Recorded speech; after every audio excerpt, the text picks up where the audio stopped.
ఒరే పెంటయ్య, మీరు చేసిన పాపాలు పండే రోజు వచ్చిందిరా. 5 రూపాయలకు ఆడదానుకునే మీ బతుకులు త్వరలో తెల్లారిపోతాయిరా.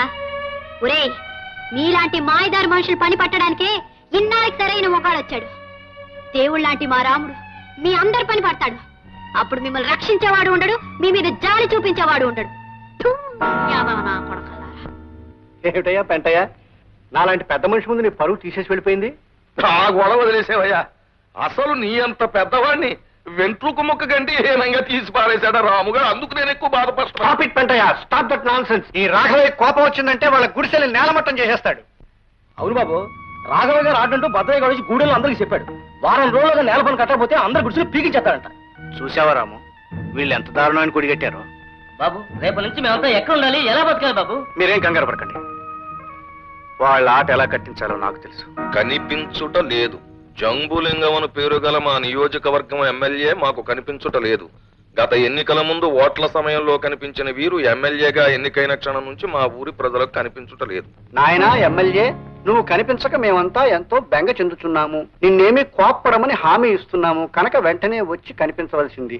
ఇట్లు దాచినపల్లి గ్రామ ప్రజలు. ఏమయ్యా రాఘవయ్య, అయ్యా, ఊరికి సర్పంచివి, జరి అంచు పంచి కట్టుకున్న పెద్ద మనిషివి.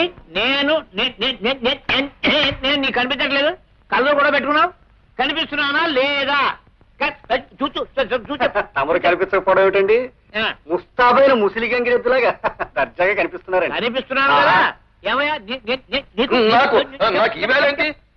నాకు ఈవేళ వారానికి ఒకసారైనా కలలో కళ్ళజోడు పెట్టుకున్న చిన్న వినాయకుడిలా కనిపిస్తారు. మరైతే ఎమ్మెల్యే జంబులింగం కనిపించడం లేదని పేపర్లో ప్రకటన ఇచ్చింది ఎవరు? మీ ఇద్దరికి తెలియకుండా ఈ ప్రకటన జరగదు జరగదు జరగదు జరగదు. చెప్పండి చెప్పండి చెప్పండి. జరగదు.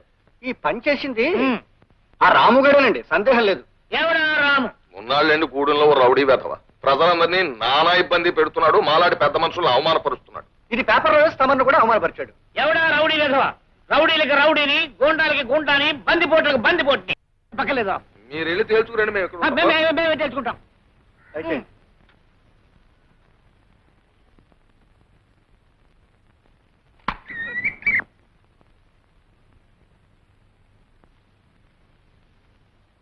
ఏమిటిది? ఎవరు కనిపించట్లేదే? ఎక్కడ నా ప్రజలు? ఎక్కడా? నేను కనిపించడం లేదని పేపర్లో వేసి నన్ను అల్లరి పెట్టారు. నేను వచ్చి కనబడితే నాకెవరూ కనిపించడం లేదు. ఎవరా రాము? రాము అనేవాడు ఎక్కడ? ఎక్కడున్నాడు వాడు? స్వాగతం. ప్రజాప్రతినిధులకు సుస్వాగతం. ఎవరు నువ్వు?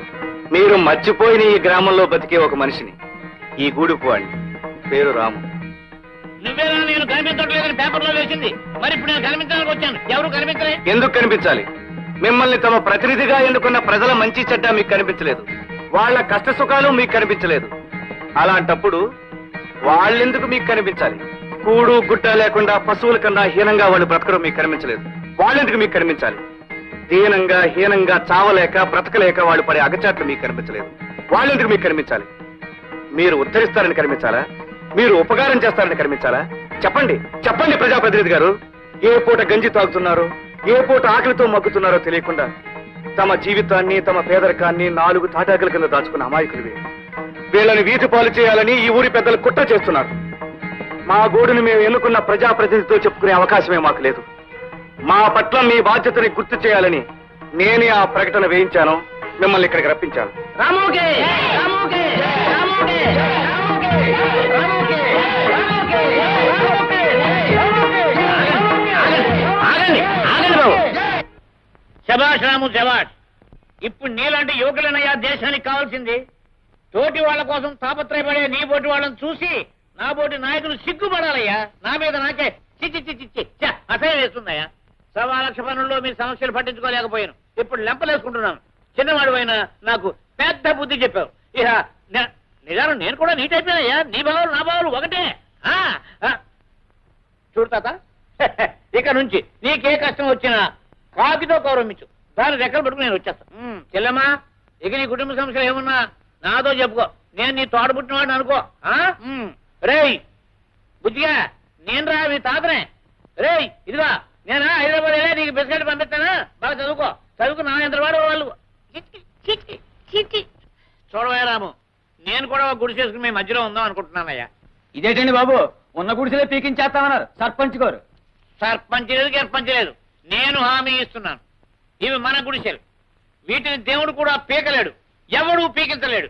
ఈ గుడిసెలు మనకు శాశ్వతం, పెర్మనెంట్. మీ సహాయానికి చాలా థ్యాంక్స్ ఎమ్మెల్యే గారు. కృతజ్ఞతలు నాకెందుకయ్యా, మనం అంతా కలిసి దేశమాతకి చెప్తే బాగుంటుంది. భారత్ మాతకి, జై! భారత్ మాతకి.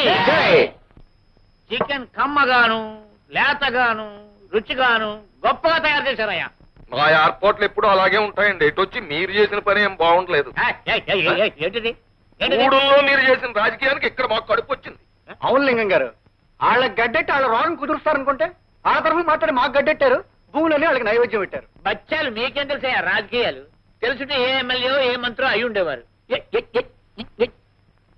ఎలక్షన్లు వస్తున్నాయా? ఎలక్షన్లు వాడు వెనకాల ఎంతమంది జనం ఉన్నారు? జనం అంటే మనుషులు. అదే అదే అదే మనుషులు కాదు, ఓట్లు. ఎలక్షన్ ముందు వాళ్ళని నెత్తిని ఎక్కించుకోవాలి, తర్వాత ఏ పేడలోనో బాడలోనో పాయసులు పారేయాలి. అది రాజకీయం. ఇదిగో ఒక్క ముక్క చెప్తున్నాను, ఓట్ల నాడు నాట్ల నాడు వాళ్ళని సంకనెత్తుకోవాలి, కోతల నాడు కోసాతలు పారేయాలి. అది రాజకీయం అంటే. బాబోయ్, ఆ తలపాగా కింద ఎంత గొప్ప తలకాయ ఉంది, ఎన్ని ఐడియాలు. ఇక చచ్చిదాకా మీరే మా ఎమ్మెల్యే. కొత్తకండి డోకలేదు. నిజంగా ఇలాంటి ఎమ్మెల్యే గారు ఉన్నందుకు నాకు చాలా గర్వంగా ఉంది. పరుపులు తలుపులు తలుపులు తలుపులు ఇంకా భోజనం తీసుకురాలేదంటే. చూడండి ఎక్కడ ఉన్నాడు. ఒరే తలుపులు. చూడు వెంటయ్య, ఎన్నాళ్ళలో సర్పంచ్ రాఘవయ్య కూడా తిరుగుతావు, మొత్తం దోచేస్తున్నాడు. ఆ తినేదేదో నువ్వే తినొచ్చుగా. బాగుంది, పరిస్థితులు అనుకూలించాలి కదండి. ఏమిటా అనుకూలించేది? నీకు డబ్బు ఉంది, ఓ చరిత్ర ఉంది. ఈసారి సర్పంచ్ గా నువ్వు నిలబడు, నా ఫుల్ సపోర్ట్ నీకు ఉంటది. ఏంటో మా పెంటయ్యకి ఏదో ఉపదేశం ఏం చేస్తున్నారు. లేదు, హైదరాబాద్ లో కోడుకో అదో టైప్ గా చేస్తారట్టుగా. ఆ చెప్తున్నా. ఈ సోడా అయిపోయేది. ఈ పత్రిక ఎల్లవయ్యా, ఎక్కడున్నాడు? చూడు చూడు చూడు, వెళ్ళు. త్వరగా పడ్డా పత్రిక కొట్టలేవయ్యా సన్నాసి. ఇలారా ఇలారా. చూడు రాఘవయ్య, ఈ పెంటైన పక్కన పెట్టుకుని నువ్వు ఎలా బతుకుతున్నావయ్యా? నువ్వు అలా వెళ్ళేవో లేదో నీ మీద 100 చెప్పడం మొదలెట్టాడు. నువ్వు వచ్చావు, కోడి కూర పీత పులుసు కింద మార్చేశాడు. అమ్మ పెంటయ్య. ఇదిగో వాడు వాటం చూస్తుంటే నీ మీద పోటీగా నిలబడేటట్టున్నాడు. నువ్వు ఇంకొకటికి అవకాశం ఇవ్వక నువ్వే నిలబడు. ఓయ్, నా ఫుల్ సపోర్ట్ నీకు ఉంటది. ఏంటి ఎమ్మెల్యే గారు ఏమైనా సలహా ఇస్తున్నారా? నీకు కోడికూర వండని చెప్పారు కదా, నాకు ఢిల్లీ కోడికూర వండడం ఎలాగో చెప్పారు. అవునయ్యా, సోడాల కోసం వెళ్ళా. ఏవయ్యా సోడాలు? ఎంతసేపు ఒక విమర్శించడమే పనిగా పెట్టుకోకు, వస్తాయి. ఏ నీ భోజనాలు వచ్చాయా? వస్తాయి వస్తాయి, ఏవి ఎప్పుడు రావాలో అప్పుడు వస్తాయి. ఆ. ఏమిటి రాము నువ్వు అనేది?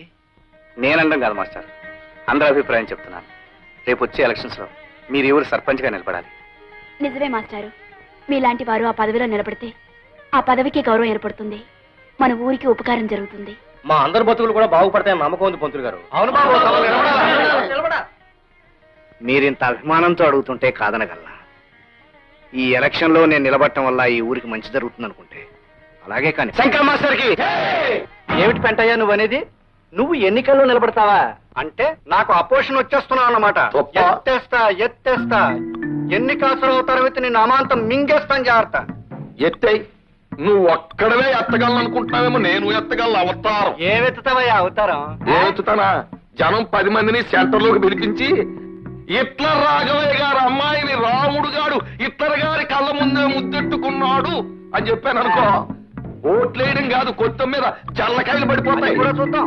చెప్పు వెళ్ళి, నా కూతుర్ని ఒకసారి కాదు 100 సార్లు ముద్దెట్టుకున్నాడని చెప్పు, నన్ను కూడా ముద్దెట్టుకున్నాడని చెప్పు. చూడు, తమకు ఏం చెప్పు, పులివేషాలు కట్టించి ఊరేగించి మరీ చెప్పు.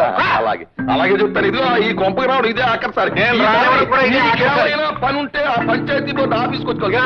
పంచాయతీ బోర్డుకి జన్మలో వెళ్ళావయ్యా, నీకున్న చెడ్డ పేరు నీకు తెలీదు. నాకు తెలుసు, నీకన్నా నాకు మంచి పేరే ఉంది. రాము, కాసేపట్లో వంట అయిపోతుంది, నువ్వు భోంచేసే వెళ్ళు.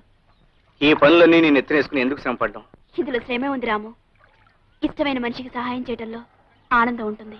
నువ్వు ఇక్కడికి వచ్చి ఈ పనులన్నీ చేస్తున్నావు అంటే మీ నాన్నగారు ఏమంటారు? ఏమంటాను బాబు, నా కూతురుని చూసి గర్వపడిపోతున్నానంటాను, ఆనందంతో ఉక్కిరి బిక్కిరి అయిపోతున్నానంటాను. రాఘవయ్య గారు, రాము, కులం మతం ఆస్తి అంతస్తునే పొరలు కంపి బ్లైండ్ విధవన్ అయిపోయినాయా. చిచి, నన్ను చూస్తే నాకే అసహ్యం వేస్తుందయ్యా. చూడు, ఇక నుంచి ఆ మహాత్మా గాంధీ అడుగుజాడలో నడవదలుచుకున్నాను. బాబు, నా కూతురు నేను ఇంటి పని పాచి పని అన్నీ చేసేస్తాం. ఈ వైపుకి నీ బట్టలు ఉతికేస్తాను, తర్వాత అంట్లు తోనేస్తాను, తర్వాత నువ్వు ఏం చెప్తే చేసేస్తానయ్యా. అంతే కదా రాము, నీకు మా అమ్మాయినిచ్చి పెళ్లి చేసి నాకు ఓ చరిత్ర ఉందని నిరూపించుకుంటాను. నాన్న, మీరు చెప్పేది అవునమ్మా, ఈ హిట్లర్ రాఘవయ్య ఇక నుంచి బుద్ధుడు రాఘవయ్య అయిపోతాడు. అందుకు నిదర్శనంగా మీ ఇద్దరికి పెళ్లి జరిపిస్తాను. మిస్టర్ పెంటయ్య, బోర్డులు బాగా రాయించావయ్యా, కానీ బోర్డులు చూసి ఓట్లు వేయరు. ఓట్లు ఎలా రాబట్టుకోవాలో మాకు తెలిసినావా? నీకంటే నాకు బాగా తెలుసులేవా. చూడు, అసలు ఓట్లన్నీ గూడెంలో ఉన్నాయి. గూడెం ఓట్లు ఈ హిట్లర్ రాఘవయ్య పాకెట్లో ఉన్నాయి. ఎలాగో? ఎలాగా? ఆ రాము నాకు కాబోయే కాబోయే కాబోయే కాబోయే అల్లుడు. అల్లుడా? అవును, ఇప్పుడు నేను మామవతారం ఎత్తుతాను. నా అల్లుడు ఎంత చెప్తే అంతా గూడెం ప్రజలకి. నాకే ఓట్లు వేయమంటాడు, వాళ్ళు తప్పకుండా వేస్తారు. సో మనం సర్పంచం అవుతాం. కనుక బోర్డులకి, రంగులకి, బఠాణీలకి, వేరుశెనక్కాయలకి అనవసరంగా డబ్బు వేస్ట్ చేసుకోకు. ఏం చేసుకోకు. Come on tell me. నువ్విప్పుడు తెలలేవు. అమ్మ రాఘవయ్య, ఇలా చూపిస్తున్నావా నీ హిట్లర్ రాజకీయం? సరే, మామ అవతారం ఎత్తావు కదూ, ఆ అవతారం కాళ్ళు చేతులు ఎలా ఎర్రగొట్టేయాలో నాకు తెలుసు.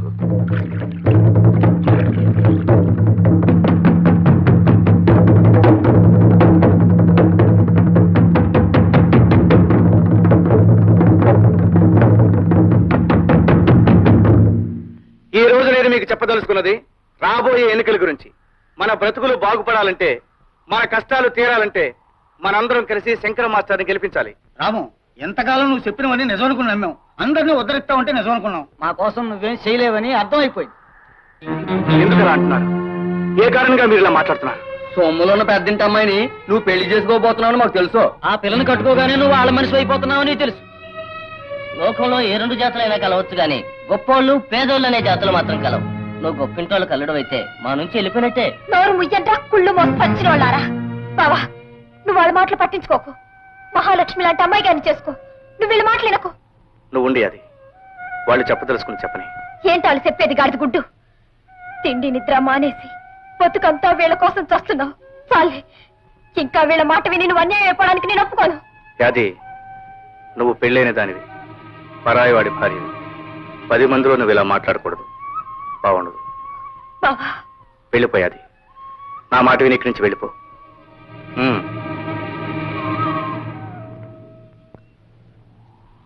చెప్పండి, మీ ఉద్దేశం ఏమిటో చెప్పండి.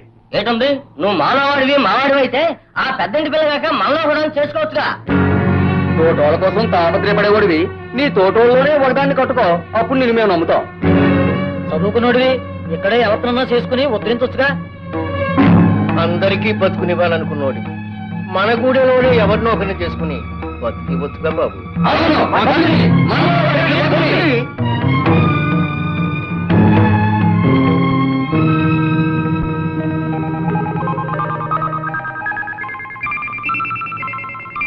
అంటే మనలో ఎవరిని చేసుకున్నా మీకు అభ్యంతరం లేదుగా?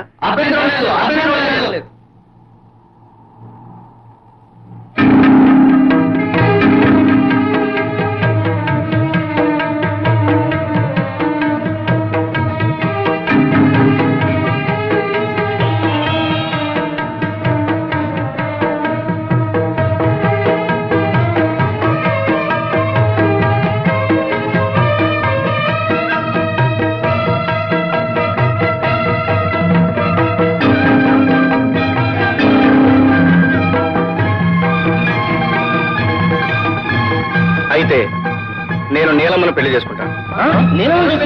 రావుడితో మతిపోయిందా? బాబు, నన్ను పెళ్లి చేసుకోవడం ఏంటి బాబు? వద్దు బాబు, వద్దు. నేను పూజకు పనికొచ్చే పువ్వును కాదు. నాలాంటి దౌర్భాగ్యురాలు నువ్వు చేసుకోవడం ఏంటి బాబు? వద్దు. నీలి, నా మీద గౌరవం, ఆ దేవత మీద భక్తి నీకుంటే నా మాట కాదనకు. ఈ అమ్మవారి సాక్షిగా జరిగే ఈ మన పెళ్లి ఆ దేవత నిర్ణయించింది.